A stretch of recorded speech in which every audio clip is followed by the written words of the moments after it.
Ayan, good morning po mga minamahal kong kagala. Dito po ngayon sa Kamaynilaan, malakas pa po talagang ulan. Ayan po, talagang malakas pang ulan. Kami po, ang ginagawa po ngayon namin, magtapping po dito sa plant box.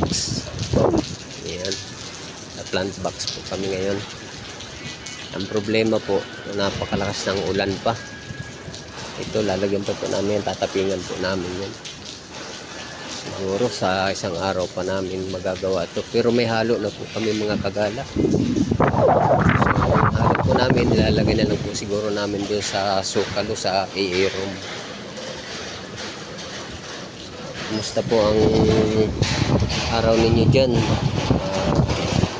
Kasi yung mga dumaan na bagyo, talagang malakas po. Ang bahay ko po ay nasira din.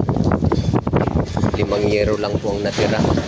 Siguro po muna ako para maayos po yung aming bahay. Ingat-ingat po.